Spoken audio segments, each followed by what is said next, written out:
This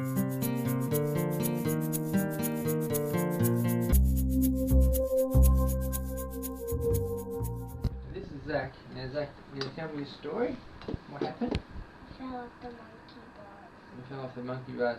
And did you land flat on your back or did you land somewhere first?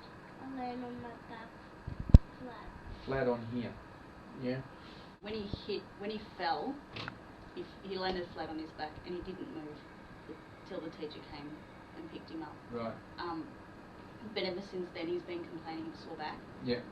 Because he would sit on the chair at the table while everyone was sitting on the floor, and he would say that he was not comfortable. And have you noticed any changes in him in the last few days other than pain? Like, has his digestion changed, going to the toilet, anything like that? No? That's good. The nerves that come out of this area have a lot to do with the bowel and the bladder and things like that. Yeah. And some children, after they've fallen like this, tend to start wetting the bed, or they might get constipated or loose bowels, something like that. Happens quite a lot. It can also affect problems higher up the spine too. Now this tells me if your skin's warm or cold. Okay? And it also tickles. I call it my tickle machine. It just seems like the vertebra's stuck, it's not moving properly, and so therefore the joint's not functioning. And also, of course, there's local bruising, which you would get anyway, just from falling.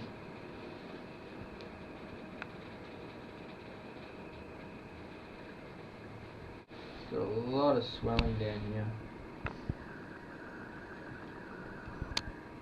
Okay, what we're doing here, we're just feeling for the motion in the joints, just to see if the vertebrae are actually moving or not.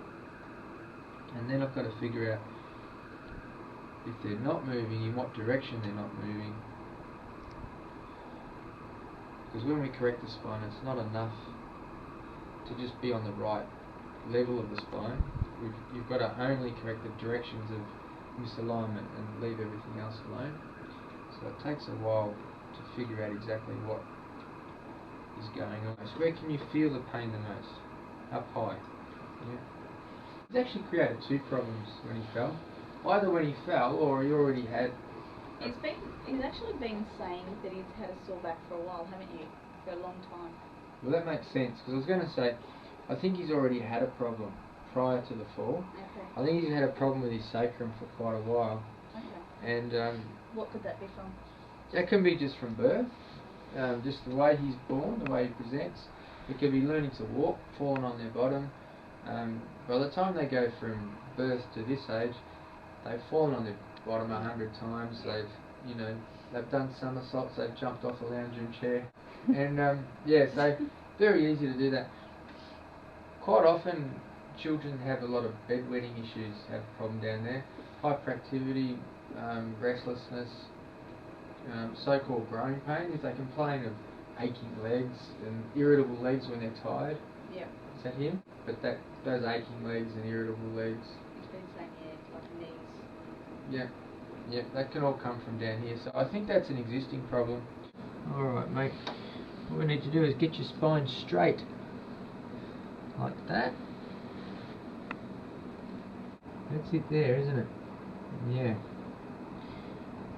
Alright.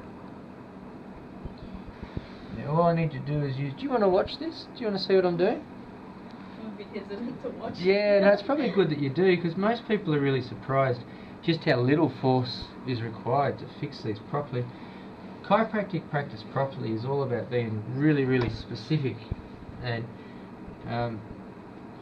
what we don't do is rattle the spine or twist it. I've just got two fingers right on that vertebra there. You can't see, so don't even look, buddy. Keep still, Zach. And what I'm going to do is use my leg to hold all the good stuff in place. So what this leg's doing is making sure none of this moves. Yep. And then this arm's going to do the same for this top half. Make sure none of the good stuff moves. And if we do that, we fixed it. We can just push it in. That feels great. Alright, that's good. When the nerve pressure comes off, it can sort of turn the bowel on a little bit too, so if you goes to the toilet more than usual or something, don't worry. You might even talk about his legs and say they're a little bit tingly or heavy or numb or something like that. Don't worry about that either. It's all good. And how long do you think it'll take for the swelling? Not long at all. It's the good thing about children is their nervous systems are so new and everything's so new. They're just ready to fire. Yeah. And yeah, so you were saying that after we adjusted that one, what, half an hour did you say on the toilet or so? 20 minutes on the toilet. Yeah. And after that he just bounced off the walls all night. Yeah. All night. Until he just flaked it. Did you have lots of energy? Yeah. That is so true. Like, it happens in adults too, but kids especially, if you take that pressure off the nerves, Yeah. they just go hyperactive for a while. Yeah, he definitely was hypo.